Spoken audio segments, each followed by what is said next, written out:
அறிவு தான் உண்மையான பாதுகாப்பு. அறிவு இல்லைன்னா நம்ம ரொம்ப கஷ்டப்படுவோம். அறிவு இல்லாதவங்க தான் கஷ்டப்படுவாங்க. அறிவு உள்ளவங்க எளிதாக வாழ்வாங்க. இப்போ உதாரணத்துக்கு அறிவு இல்லாமல் மூட நம்பிக்கையில் இருக்கிறவங்க என்ன பண்ணுவாங்க, நேரத்தை வேஸ்ட் பண்ணுவாங்க, வீணடிப்பாங்க. அறிவு உள்ளவங்க நேரத்தை நல்ல ஆக்கப்பூர்வமான வழியில் பயன்படுத்துவாங்க. அறிவு இல்லாதவங்க என்ன பண்ணுவாங்க, நேரத்தோட அருமை தெரியாமல் வீணடிப்பாங்க. இப்போ திருப்பதிக்கு நடந்தே போவாங்க, ஒரு வாரமாக நடப்பாங்க. அப்போ ஒரு வாரங்கிறது எவ்வளோ பெரிய நாள் பாருங்கள். திருப்பதி அந்த மூட நம்பிக்கை அவங்களுக்கு அந்த அறிவு இல்லாதனால ஒரு வாரத்தோட அந்த முக்கியத்துவம். ஒரு பிஸியாக இருக்கிற ஒருத்தருக்கு எப்போ பார்த்தாலும் பிஸியாக இருக்கிறார், நல்லா படித்தவர், நல்ல அறிவுடையவர், அந்த மாதிரி ஒரு வாரத்தெல்லாம் அப்படி வீணடிக்க மாட்டார். இப்போ பார்த்தா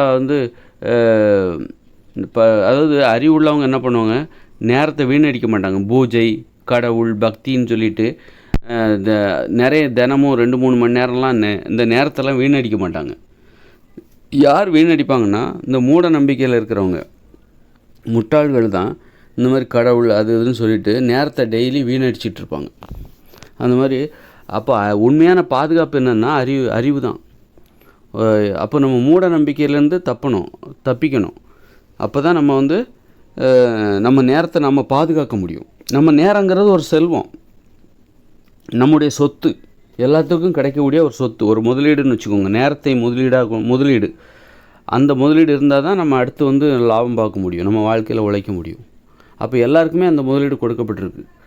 அப்போ நம்ம அறிவு இருந்தால் தான் நம்ம என்ன பண்ணுவோம், நேரத்தை வீணடிக்க மாட்டோம் நமக்கு. அப்போ அறிவு இல்லாதவங்க என்ன பண்ணுவாங்க, இந்த மாதிரி கடவுள் வழிபாடு, உழைக்க வேண்டிய நேரத்தில் இந்த மாதிரி நேரத்தை வீணடிச்சிட்டு வாழ்க்கையில் முன்னேறணும்னு சொல்லிட்டு நீ அந்த நேரத்தை இந்த மாதிரி ஒரு கோயில் குளத்துக்காக பாத யாத்திரைன்னு சொல்லிட்டு ஒரு வாரம் 10 நாள்னு நீ போயிட்டுருக்குற. அப்போ அந்த 10 நாளும் நீ ஏதோ உழைச்சா உனக்கு டெய்லி உழைச்சாக்கா டெய்லி ஒரு 1000 ரூபா உனக்கு கிடைக்கும், 10 நாளும் உனக்கு 10,000 ரூபா கிடைக்கும். நீ அந்த 10 நாளும் லீவ் போட்டுட்டு கோயிலுக்கு 10 நாள் பாத யாத்திரை போகிற, கோயிலுக்கு திருப்பதிக்கு போகிற, பழனிக்கு போகிற, வேளாங்கண்ணிக்கு போகிற, அப்போ பாத யாத்திரை போகிற. அப்போ 10 நாள் உனக்கு என்னது, அந்த 10,000 ரூபா நஷ்டம். அந்த 10 நாள் வேலை செஞ்சோன்னா உனக்கு ஒரு 10,000 பணம் கிடச்சிருக்கும். அந்த 10 நாள் நீ லீவ் போட்டுட்டு கோயிலுக்கு போகிற. அப்போ என்ன ஆகுது அப்படின்னா, உனக்கு அந்த வர வேண்டிய அந்த 10 நாள் வேலை செஞ்சுருந்தா உனக்கு கிடைக்க வேண்டிய அந்த 10,000 கட்டு, அப்புறம் மேற்கொண்டு நீ பாத யாத்திரை போனதில் உனக்கு நிறைய செலவு வேறு, அதில் ஒரு 10,000, மொத்தமாக 20,000 நஷ்டம். அப்போது இது ஒரு முட்டாள்தனமானது தானே. அப்போ நேரத்தோட முக்கியம் இது உனக்கு தெரியல. அப்போ அறிவு என்பது இல்லாதனால்தான் உன்னுடைய நேரமெல்லாம் இது போன்று திருடப்படுகிறது. ஆனால் அந்த கோயில் நீ எதை நினச்சி திருப்பதிக்கு போகிற அல்லது வேளாங்கண்ணிக்கு போகிற அப்படின்னா, ஐயப்பன் கோயிலுக்கு போகிறோன்னா அந்த கோயிலை நடத்துகிறாங்க பாருங்கள், மத வியாபாரிகள், கடவுள் வியாபாரிகள், அவங்கெல்லாம் நல்லா பணம் சம்பாதிப்பாங்க. அப்போ அவங்களுடைய வலையில் நீங்கள் சிக்கிட்டீங்க, அவங்களுடைய சதி திட்டத்தில் நீங்கள் பலியாயிட்டீங்க அந்த பக்தர்கள். அப்போ அவங்கக்கிட்டேருந்து தப்பிக்கணும். உங்களை ஏமாத்துறதுக்காக தான் அவங்க கோயில் கட்டி வச்சுருக்காங்க.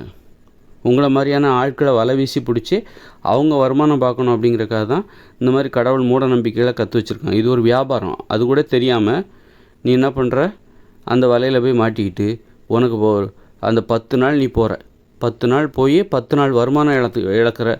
அப்புறம் 10 நாள் வருமானம் போச்சு, அந்த 10 நாளைக்கு மேற்கொண்டு உன் கை காசை போட்டு செலவு பண்ணுற.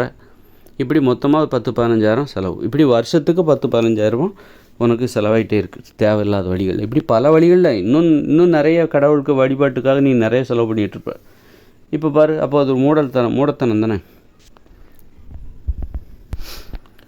அதனால் அறிவு இருந்தால் மட்டும்தான் நம்மளை நாம் பாதுகாத்துக்க முடியும். இப்படி நம்மளுடைய நேரத்தை திருடுவதற்கும், நம்முடைய உழைப்பை திருடுவதற்கும், நம்மளோட உழைப்பினால் வருகிற அந்த பணத்தை திருடுவதற்கும் இங்கே நிறைய பேர் காத்து கிடக்குறாங்க. மதங்கிற பேரில் முகமுடி திருடர்கள் இருக்காங்க.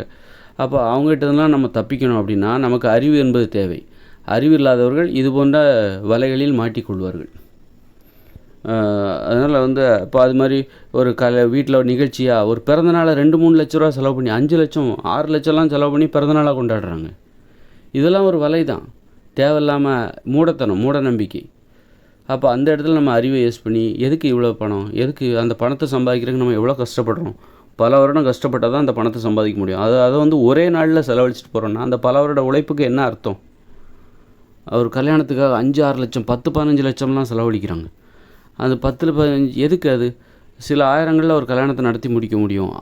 அப்படிங்கிற அறிவு உங்களுக்கு இருந்ததுன்னா பல லட்சத்தை ஏன் செலவழிக்கிறீங்க? பல லட்சங்கிறது பல வருட உழைப்பு, பல வருட உழைப்பே நீங்கள் வந்து கொச்சப்படுத்திட்டீங்க. அதனால் அறிவு அதெல்லாம் யோசித்து அந்த அறிவை பயன்படுத்தி நம்ம பாதுகாப்பாக வாழணும். அறிவு தான் நமக்கு பாதுகாப்பு.